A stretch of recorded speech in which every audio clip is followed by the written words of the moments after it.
Studiyamızın qonağı İqtisadiyyat Nazirliyinin tabeliyində 4-cü Sənaye İnqilabının Təhlili və Koordinasiya Mərkəzinin Rəqəmsal İqtisadiyyat Şöbəsinin rəhbəri Xəyilə xanım Fəthullayevadır və biz Xəyilə xanımla bugün bu həftə ərzində açılan 4C Akademiyası çərçivəsində milli proqrama bilirik ki, start verildi və orada 7500 iştirakçı artıq Coursera platformasında onlayn kurslardan ödənişsiz istifadə etməyə başlayıb və bu proqram bizə nələr verəcək, bu haqda söhbət edəcəyik və ilk olaraq elə 4C Akademiyası və milli platforma haqqında bizə qısa məlumat verərdi, zəhmət olmasa.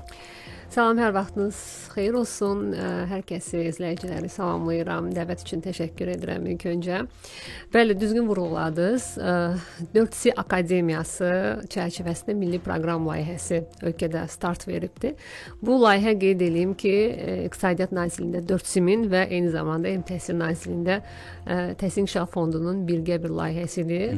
Coursera qlobal öyrənmə platformasıdır. Coursera ilə əməkdaşlıq çərçivəsində həyata keçirilir. Və bu layihənin üçün bizim digər tərəfdaşlarımız ki, SOCAR, bura BP, SOCAR, COCAP və Paşa Holding daxildir, onların tərəfdaşlığı və dəstəyi ilə həyata keçirilir.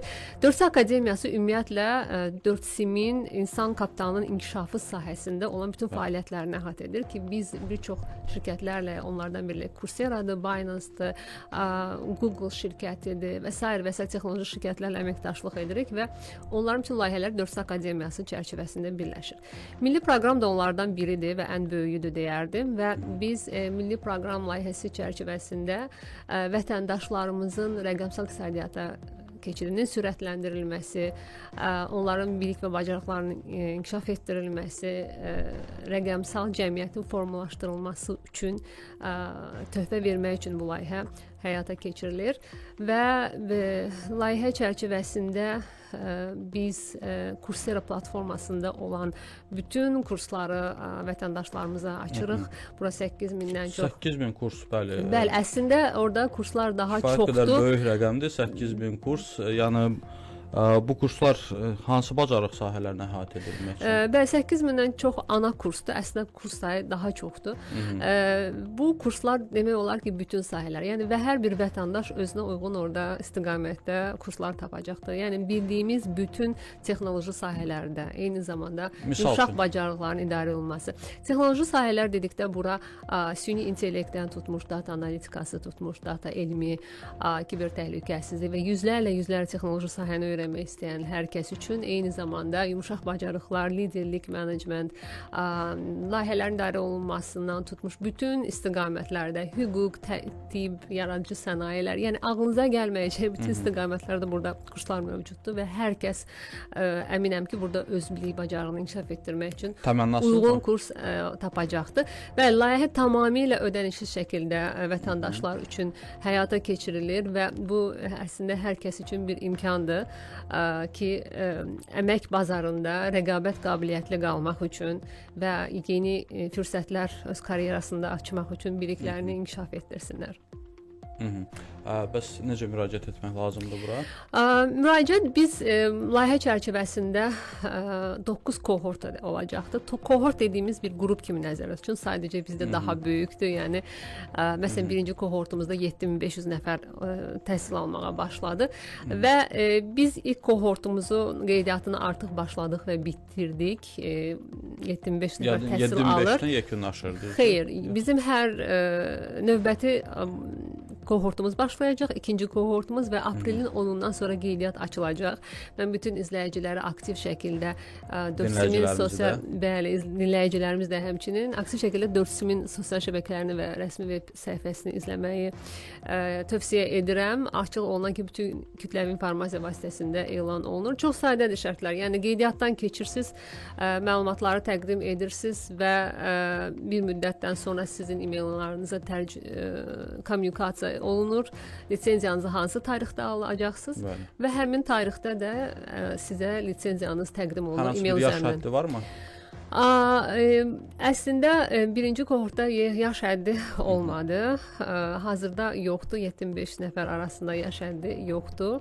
İstənilən Azərbaycan vətəndaşı bəli müraciət edib faydalana bilər və biz artıq bu kohortun baxmayaraq ki 3 gündür lisenziyaları təqdim edib böyük bir sosial şəbəkələrdə ajitaj görürük. Bu deməkdir ki, hər kəs öyrənməyə meyillidir və sizə inandırım ki, ilk gündə hətta 9-10 kurs bitirən insanlar var sistemdən. Biz onları statistikaları görürük. Yəni bu onu göstərir ki, Azərbaycan xalqı həqiqətən yəni qısa müddət ərzində 9-10 kurs keçir. Bəli, bir günün içində 9-10 kurs keçir. Mən sizə qeyd edim ki, biz bu layihəni bir dəfə həyata keçirmişdik pilot olaraq daha az vətəndaşa, 10 min vətəndaşa il ərzində vermişdik. Və orada elə insanlar var idi ki, top kurs götürənlər arasında 50, 40, 50 arası kurs götürən var idi. Proqramın müddəti 6 həftədir. 6 həftə ərzində top öğrencilərimiz var idi və biz tədbir edib onları dəvət eləmişdik. Bəziləri deyir ki, mən bu fürsəti dəyərləndirmək üçün məzuniyyətə çıxdım və oturdum yalnız kurslarımı götürdüm və s. Yəni bu həqiqətən çox motivasiya edicidir. Həm bizlər üçün daha yaxşı layihələrlə gəlmək üçün, həmçinin öğrencilər bir-birinə. Çox gözəl. Xəyrə xanım, bilirəm ki, burada əsas məqsəd siz də qeyd etdiniz ki, rəqəmsal iqtisadiyyata keçiddir. Bunu konkretləşdirək. Rəqəmsal iqtisadiyyat dedikdə nələr nəzərdə tuturuq biz? Rəqəmsal iqtisadiyyat dedikdə ümumiyyətlə bu rəqəmsal texnologiyaların və biz internet əsrində yaşayırıq. İnternet həllərinin ümumiyyətlə iqtisadiyyata təsiri, iqtisadi həllərə təsiri, iqtisadi idarə etməyə təsiri nəzərdə tutulur. Yəni gündəlik həyatımızda gördüyümüz bir çox istiqamətlər, məsələn, gündəlik onlayn alış-veriş edirik. Bu özü rəqəmsal iqtisadiyyatın bir atributudur və yaxud da ki, fintech sahəsi olsun, mobil ödənişlər olsun, mobil bankçılıq və s. kripto valyutalar son zaman bütün gənclər çox maraqlıdırlar. Bəli, yəni bunlar hamısı rəqəmsal iqtisadiyyatdır.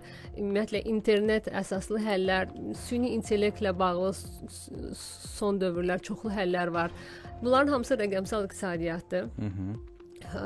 Və rəqəmsal iqtisadiyyatın inkişafı üçün bu layihə düşünürəm ki, öz töhfəsini insan kapitalının inkişafı nöqteyi nəzərdən verəcəkdir.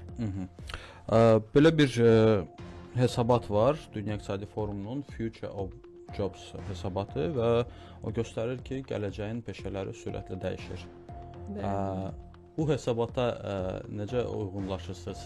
Sizin proqram necə uzlaşır bundan? Ümumiyyətlə 4SIM deyim ki, biz İqtisadiyyat Nazirliyinin qurumu olmaqla yanaşı, həmçinin Dünya İqtisadi Forumunun Azərbaycandakı nümayəndəliyik və qlobalda 23 belə bir nümayəndəlik var ki, biri də Bakıdadır və bizik.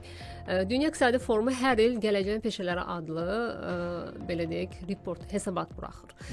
Sonuncu reportu mən özüm də təhlil eləmişdim. Orada deyilirdi ki, yeni dünyada 92 milyon iş yeri ləğv ediləcək. Bu biraz qəmgin səslənsə də sonra deyirlər ki, amma 170 milyon da yeni iş yeri yaranacaq. Ortada bir 98 milyon fərq var ki, bu 98 milyon yeni iş yeri yaranması deməkdir. Əslində bəzən belə mif gəzir ki, süni intellekt və s. insanları, bəzi peşələri çıxardır, insanlar işsiz qalır və s. Əslində görürük ki, bu elə deyil.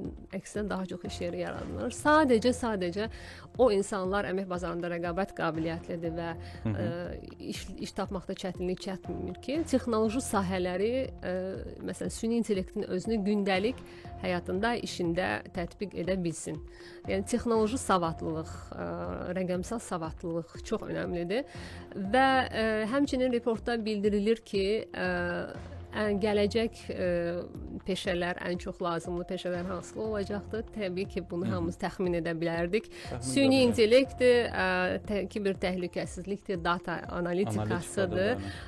Bəli, yəni bu sahələr top 3-dədir. Bəli, həmin o kripto bazar sizdə qeyd etdiniz. Bəli, və bir də texnoloji savadlılıq qeyd olunur. Yəni texnoloji savadlılıq hər kəsə aiddir. Yəni siz bunun üçün mühəndis olmağa ehtiyacınız yoxdur. Yəni süni intellekt mühəndisi və yaxud kiber təhlükəsizlik. Texnoloji savadlılıq artıq hər bir vətəndaşın öyrənməli olduğu, malik olmalı olduğu əsas biliklərdəndir. Əks təqdirdə, yəni günün tələbi odur ki, əmək bazarında rəqabət qabiliyyətli olmaya bilərsən. Xəlil xanım, bəs sizin fikrinizcə bu proqram Azərbaycanda rəqabətli insan kapitalının formalaşmasına necə təsir göstərir? Xüsusilə gənclər və əmək bazarında adaptasiya problemi yaşayan insanlar var. Onlar üçün necə olur? Əslində bu layihənin çox üstün cəhətləri var. Üstün cəhətlər ondan ibarətdir ki, günümüz bizdə texnoloji sahələr çox sürətlə inkişaf etdirir. Hətta hər saniyə inkişaf edir. Bəzən biz bu sürətə çata bilmirik. Bizim insanların çoxu çalışır və o gündəlik o rutindən kənarda vaxt ayırıb öyrənməyə, fiziki kursa getməyə, gəlməyə, vaxt sərf etməyə belə deyək, alınmır. Amma bu proqramın üstün cəhəti ondan ibarətdir ki, heç bir ödəniş etmədən, heç bir yerə getmədən, hətta bəzən internetin olmayan belə yerlərdə bu offline fürsəti, bəli, deməli bu necə olur? Coursera-nın mobil tətbiqi var.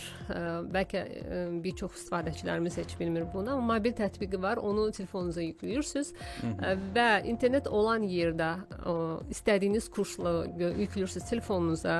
Sonra internet olmayan yerdə lap dağın başına belə getsəz, orada həmin kursları rahatlıqla götürə bilərsiniz. Yəni istirahət eləyəndə, hardasa gözləyəndə vaxtınız olanda və yaxud da ki, gəzintidə və s. rahat kursları dinləyib götürə bilərsiniz. Bir də əlbəttə ki, bölgələr də maraqlıdır. Nəzərinizə çatdırım ki, bizim CBC FM radiomuz Qarabağ və Şərqi Zəngəzur bölgəsində yayımlanır. Bəli. Bölgələrdə bu proses necə baş verəcək? Yəni bu işlər necə aparılacaq? Maarifləndirmə olsun, istər təhsil olsun. Yəni bu proqram necə həyata keçiriləcək? Bəli, biz bu layihə ümumiyyətlə limit yoxdur. Bütün Azərbaycan vətəndaşları üçündür və ilk pilot layihədə olduğu kimi burada da bölgələrdən olan gənclər də müraciət ediblər. Xüsusilə bəli, Qarabağ bölgəsindən olan vətəndaşlarımız üçün biz Qarabağ İnstitutu ilə əməkdaşlıq nəzərdə tutulur. Ümumiyyətlə bütün universitet ilə, bəli, bütün universitetlərlə ümumiyyətlə növbəti kohortlardan əməkdaşlıq nəzərdə tutulur. Həmçinin Qarabağ Universitetinin tələbələri üçün və bir də xüsusilə Qarabağ bölgəsində yaşayan orada köçmüş vətəndaşlarımız üçün bu platformada çox yaxşı kurslar var. Məsələn, xüsusilə onlara uyğun rəqəmsal savadlılıq, xüsusilə dil bilikləri, ingilis dilinin təkmilləşdirilməsi ola bilər. O bölgələr daha çox turistik olduğu üçün o vətəndaşların düşünürəm ki, ingilis dilinə ehtiyacı da olacaqdır. Və mən o bölgədən olan hər kəsi növbəti kohortda 2 aprelin 10-u açılacaq qeydiyyat müraciət etməyi və bu imkandan yararlanmağı tövsiyə edirəm. Bəs belə də ingilis dili bilməyən insanlar onu necə mənimsəyəcək bu proqramı? Bildi ki, bir hissəsi proqramların ingiliscədir. Bəli, ümumiyyətlə, bəli, Coursera bildiyiniz kimi qlobal öyrənmə platforması və əsasən ingiliscədir orada. Burada siz böyük texnoloji şirkətlərin, Google, Meta, yəni bütün texnoloji şirkətlərin, top şirkətlərin kurslarını görə bilərsiniz. Həmçinin top dünya universitetlərindən, Oxforddan, Duke-dan, Yale-dən tutmuş, Stanford Universitetinin kursları var orada hamısı.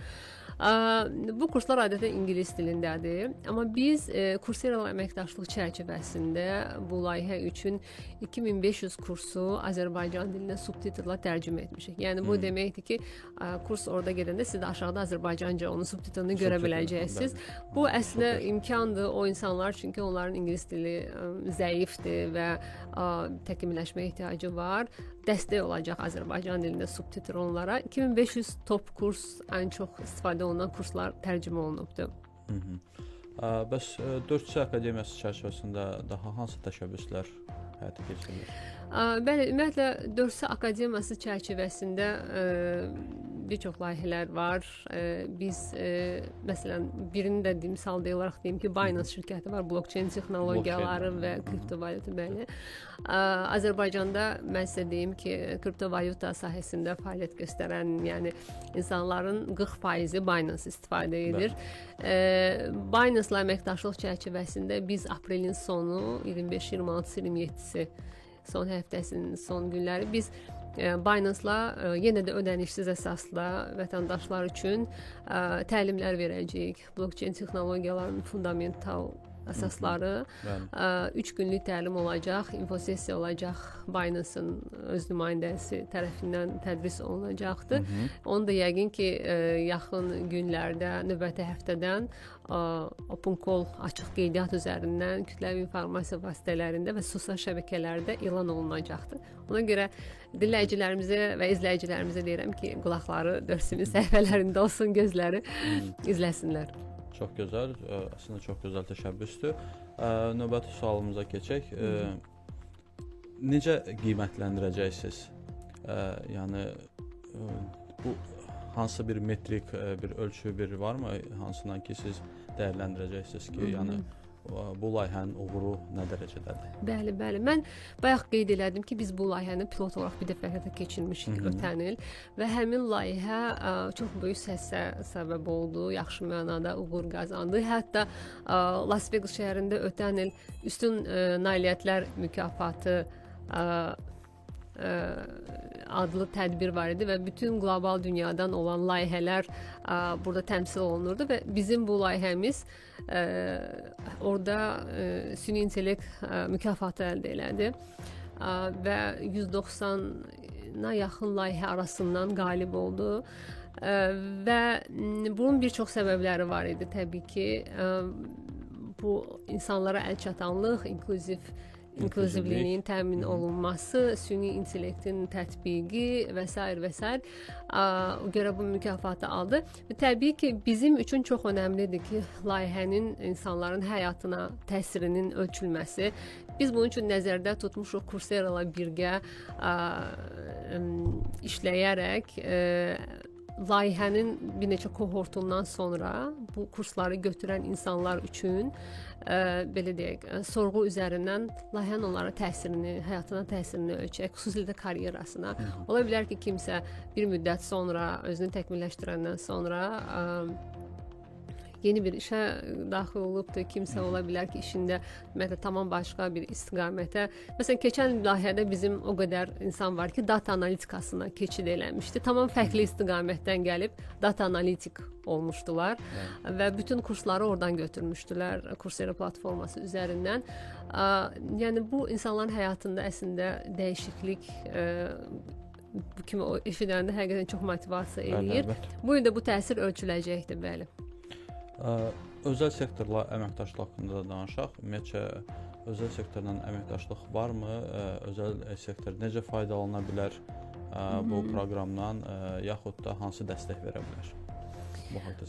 Özəl sektor bizə layihənin davamlı olması üçün dəstək ola bilər.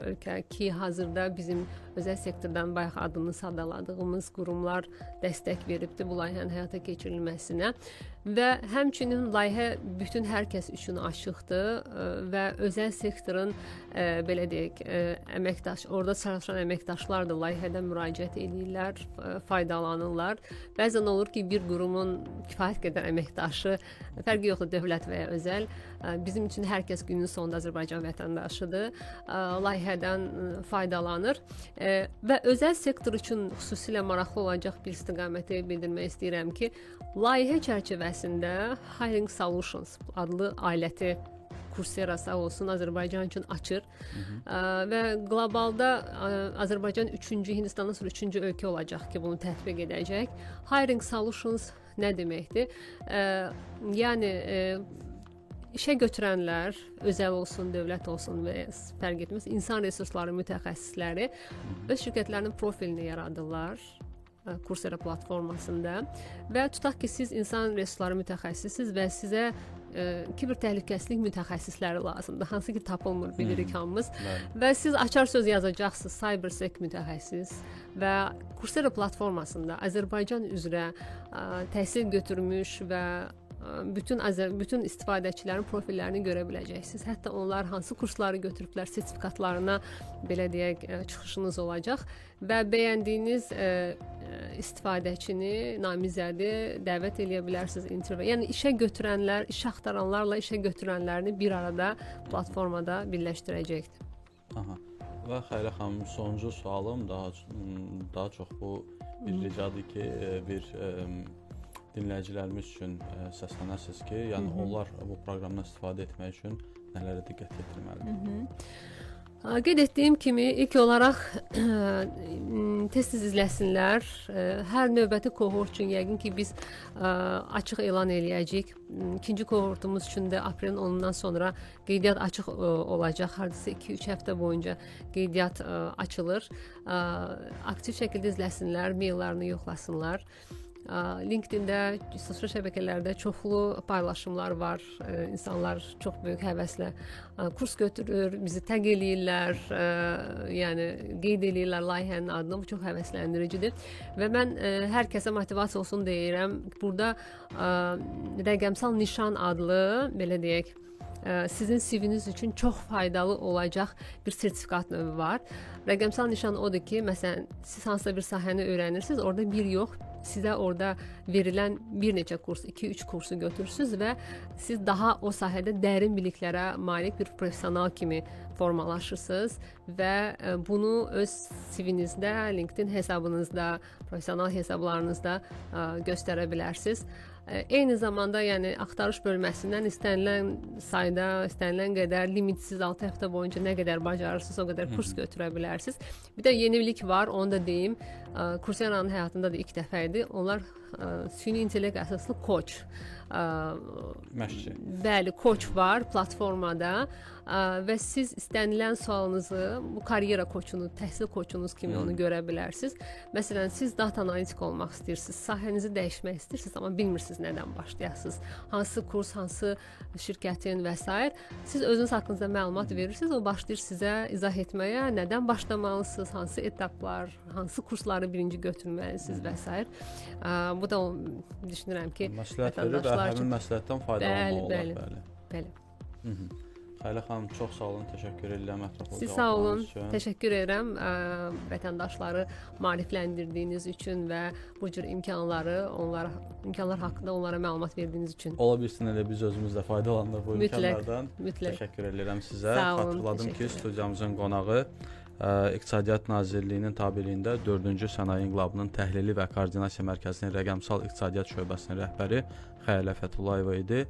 Bununla da İqtisadi Həftə verilişi sona çatır. Bizim CBC FM Azərbaycan səhifələrimizi izləməyi unutmayın. Sağ olun.